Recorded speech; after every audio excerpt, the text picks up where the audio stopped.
agama lain tidak boleh disebarkan di kalangan umat Islam. Tinggal lagi kita dapat lihat dalam banyak agama pun ada kegairahan untuk mengembangkan agama masing-masing di kalangan penganut-penganut agama lain.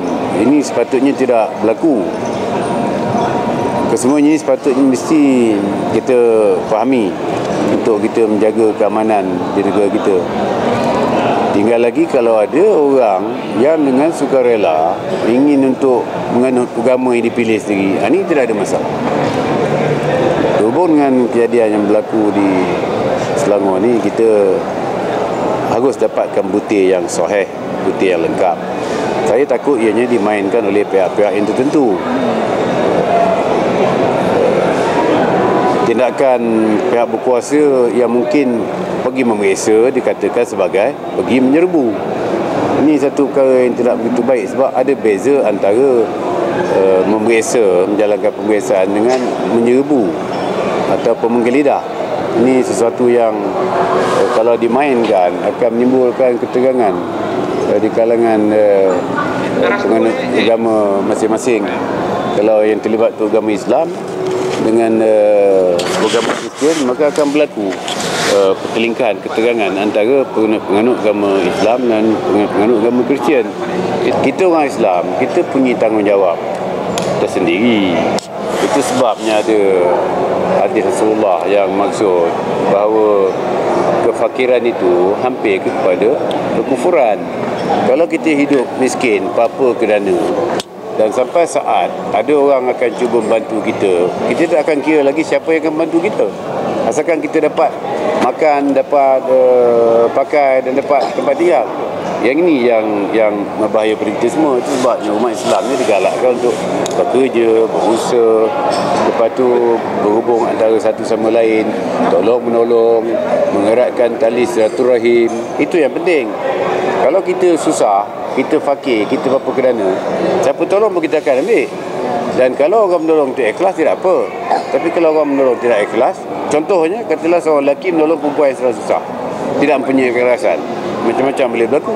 Begitu juga kumpulan agama tertentu menolong orang yang susah yang bukan dari golongan kaum dia, golongan agama dia, maka mungkin dia juga punya maksud yang tertentu, matlamat tertentu.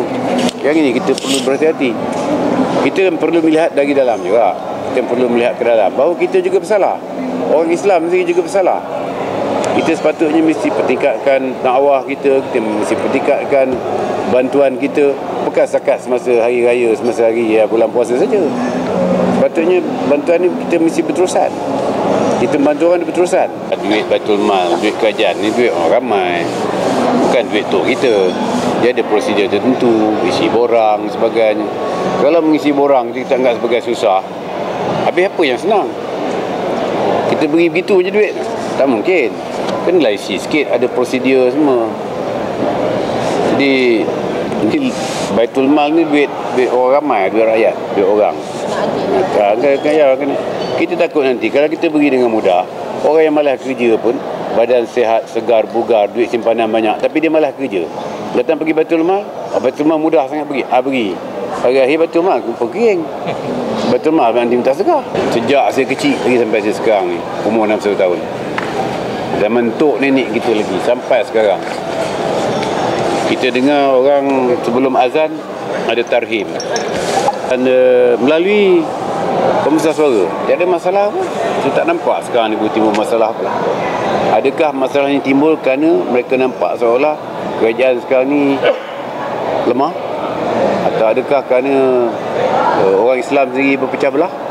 Ini orang Islam saja kena jawab, kita saja kena jawab. Sepatutnya ini menyedarkan banyak orang.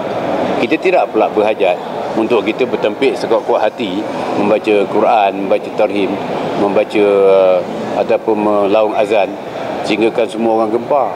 Tapi setakat ini dalam keadaan volume yang sederhana, biasa, tidak ada orang komplain. Tidak ada orang komplain. Nama pun azan. Kalau ada azan bisik, itu bukan azan. Baca Quran begitu juga.